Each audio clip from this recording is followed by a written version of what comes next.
you continue, I would like to acknowledge Senator Bongo. You have the floor, Your Honor. Salamat. Magandang hapon po sa ating lahat. No? Kanina nandun po ako sa inspection. Kaya lang po, meron po akong previous schedule na 3 weeks ago pa po. Biglaan tong pagpatawag ng hearing ni Senator Bato de la Rosa. Kaya sinamahan namin siya rito. Ang trabaho po ng isang senador ay hindi lang po isang mambabatas. Trabaho namin, legislation, constituency at representation. At ako naman nakikita nyo, Lunes hanggang Linggo po ako nagtatrabaho. Wala, parang pingpong na tong buhay ko.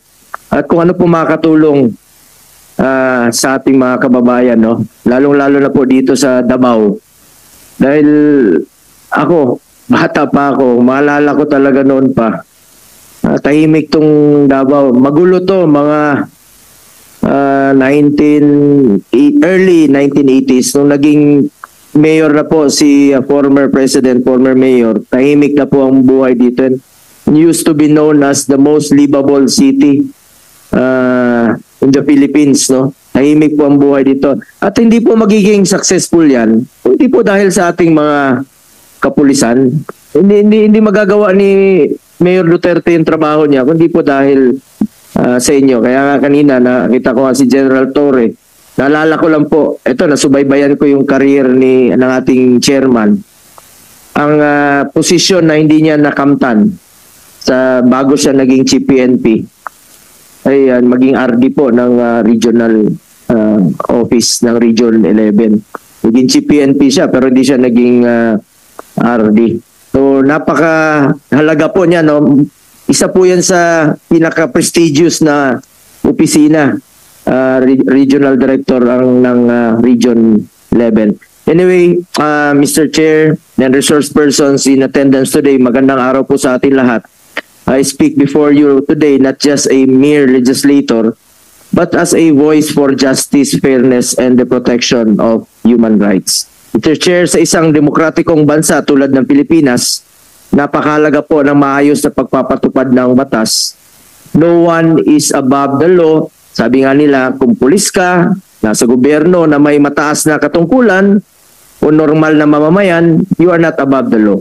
Mr. Chair, ang maayos na pagpapatupad sa batas ang nagsisilbing pundasyon ng ating tiwala sa gobyerno at nagpapatibay ng ating paniniwala sa isang patas at makatarungang sistema.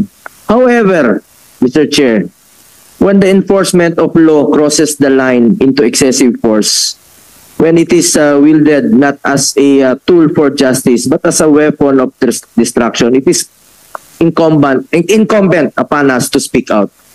Kaya po kami narito ngayon. Sana po matapos na po itong kaguluhang ito. At dahil po sa nangyari sa KOJC ngayon, magdadalawang linggo na. To be exact, bukas, no? Apektado po ang traffic at marami pong nagtatanong sa akin sa Maynila, kumusta na kayo sa Davao? Kumusta na ba? Safe bang pumunta ng Davao? Mga turista nagtatanong po sa akin, safe pa bang pumunta sa Davao? Nalulungkot po ako bilang isang Davaoenyo, Mr. Chair, kahit saan ako mapunta. Yan ang tinatanong nila, ang gulo dito raw, ang gulo doon sa Davao. Mr. Chair, hindi ko po maalala na magulo sa Davao for the past 20 years. Bata pa nga po ako. Sabi ko, tahimik po yung buhay natin dito sa Davao. Nalulungkot po ako sa mga ganitong pangyayari. Hanggang kailan ba ito matatapos? Kaya kami narito para malaman po ang totoo at matapos na ito. Dahil kawawa po yung ordinaryong Pilipino. Kawawa po yung ordinaryong Davaoenyo na gustong mamuhay ng tahimik o pumasyal sa Davao. Sa totoo lang, mas marami po dito sa Davao ang gusto lang po mamuhay ng mapayapa. Walang pakialam sa politika. We just want peace and for this standoff to end. One of the founding fathers, Marcelo H. Del Pilar, whose birthday we just commemorated last August 30, once said, "The perfection of humanity is not possible without freedom for the individual. Thus, the existence of social institutions and all political organizations and relationships are justified, insofar as they have for their primary aim the defense and protection of freedom. Kung kaya nga nandyan po sa saligang batas, under Article 3, ang Bill of Rights. The Bill of Rights is there to protect our people from abuses of power, power that is given by our people. The Bill of Rights is our collateral, our security, our safeguard against abusive people in the government. As we are all aware, Pastor Quiboloy, a spiritual leader, stands accused. But today, I am not here to argue about his innocence or guilt because that is for the courts to decide. Nasa korte naman po ito. Instead, I want to address the disturbing exercise of power or the use of excessive force in the implementation of the warrant of arrest against him. Mr. Chair, this representation for so long strongly condemns any excessive use of force in pursuit of our official duty. Lagi po akong umaapila sa gobyerno, especially to our law enforcers, to be prudent in their actions and remain fruitful to their mandate to serve and to protect. Kaya naman po ang trabaho ng pulis, to serve and to protect. Hindi po kailanman magiging susi ang karahasan sa pagkamit natin ng hustisya o sa kasagutan sa ating mga katanungan.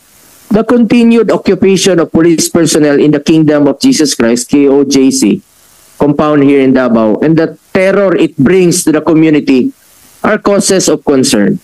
While it is the duty of the police to serve an arrest warrant, there is no excuse for using force, creating fear, compromising the safety of civilians, disrupting the peace in the community and the face-to-face classes of students enrolled and occupying a place of worship.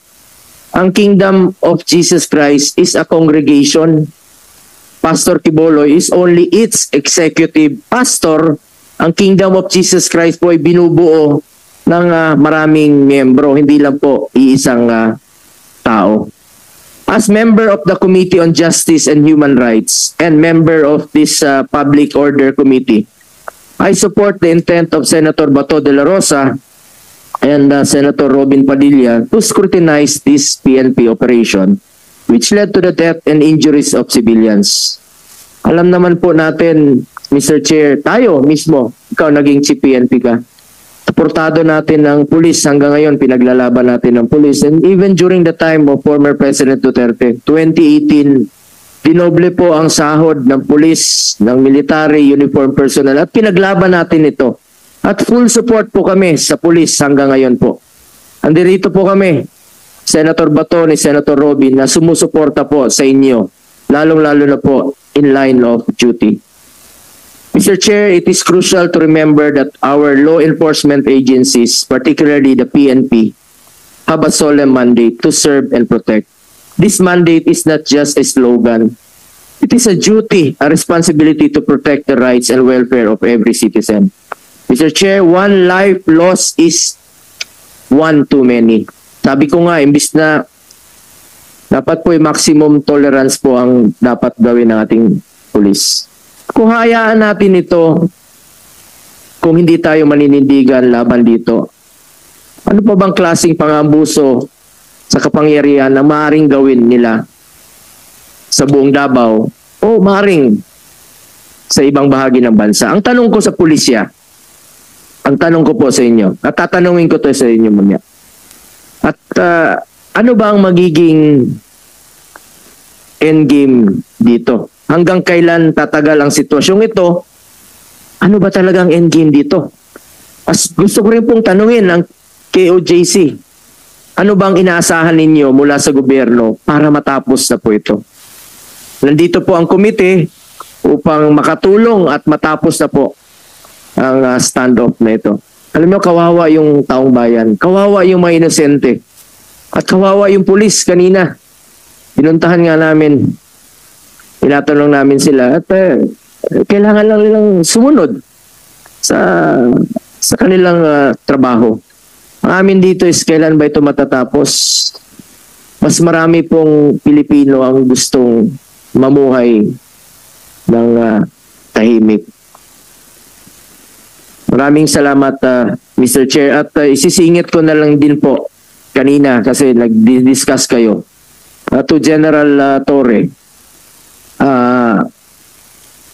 Pag mayroong mga earthquake, Di ba usually ilang araw ba ang lifespan ng, sa tingin nyo, bago no? Bago na kayo mag-i-end ng inyong search, pag merong bumagsak na gusali, halimbawa nung sa earthquake sa Baguio, ilang araw usually ang standard operating procedure na sa tingin ninyo na tama na, wala nang pag-asang makita yun. At pangalawa, after 13 days, no, do you think sa tingin ninyo kung may tao talaga doon sa ilalim, magsusurvive pa yun sa ngayon?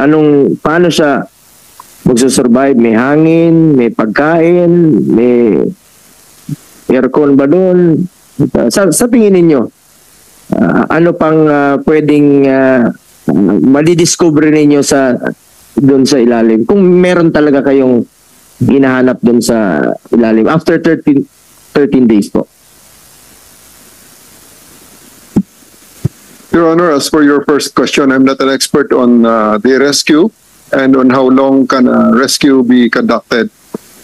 However, on the second issue, whether a person can survive in bunker for so long, what we are looking here, sir, is the end-of-the-world type bunker or Mageddon type bunker that can support life for extended periods of time. So there's really no assurance, there's really no estimates on how long they can survive in here, because we believe that they can survive for not only 13 days, but more than or extended periods of time, because we're not looking here, sir, at an ordinary makeshift bunker. This is something that is built by somebody who has 2 airplanes and 2 helicopters in his hangar.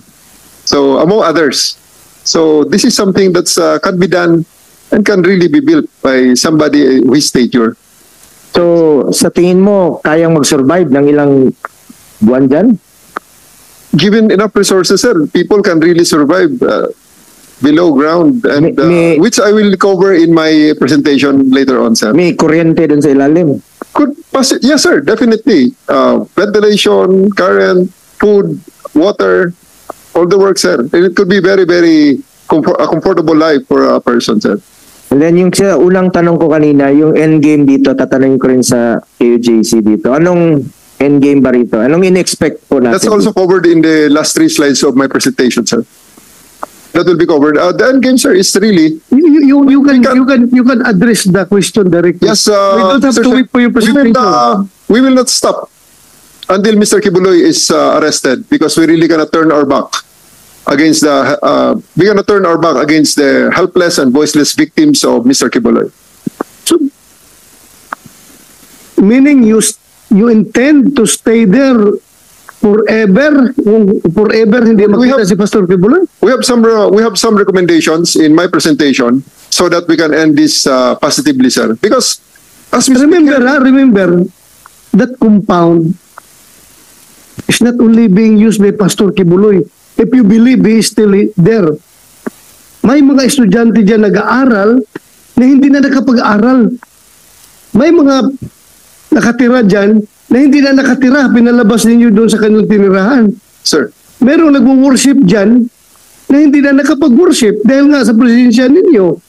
So, you mean to say you are willing to sacrifice all these rights, all these human rights of these people because of your firm belief that Pastor Apollo Kibuloy is still there inside that bunker? Talaga naniwala ka na may bunker dyan sa ilalim? yes, sir. Sir, if I may, sir, Yeah. we are this tenacious in serving these warrants, because there are multiple warrants for this person. One of the warrants came out on August 8, 2024. Okay, we don't need to discuss those warrants. Alam na natin yan lahat. It is available in open source. But Alam natin this yan. is quite something, sir. Ako mismo, I am appealing to Pastor Kibuloy if kung pupwede sana, kung gusto lang niya, ha? I have been a law enforcer before I become a lawmaker. So obviously, my bias is on the side of the law. Since he's facing a warrant of arrest, I am encouraging him kung pwedeng isubmit niya sarili niya sa korte. Pero, again, nasa kanya yung desisyon na yan. He has all his personal reasons kung bakit ayaw niya mag-surrender. Alam po yan. Pero, talaga bang desidido kayo na uubusin yung mga araw para lang makita siya dyan kahit na wala na kayo makita? Please allow us, sir, to... Magpagkantay dito. Magpagkantay. For a comprehensive answer, sir, please allow us to present our side in the presentation, sir. We will answer all of Okay, this. okay. Senator Bongo, Bakit tanong, di ba tapos tanong ko Senator kanina, tinagot niya, ano yung, tensya na kayo ha, na-miss ko lang yung saging dito. Tugba ng saging kaunta. Anong in-expect niyo pong endgame rin dito? Dahil as a Dabawenyo rin, gusto rin namin ng tahimik na buhay. Ang hirap. Airport, yan talagang isa sa unang daanan talaga ng mga bisita. Hindi lang taga Davao ang dumadaan dito sa Davao eh. Mga taga Cotabato, Region 12, dito yan sumasakay, from Region 10, from Caraga. Dumadaan talaga yan ng Davao. Naging sentro na po ang Davao City ng Mindanao. So ano pong endgame na ina-expect nyo rito? Since nandito yung komite, para sana matapos na po itong kaguluhan ito.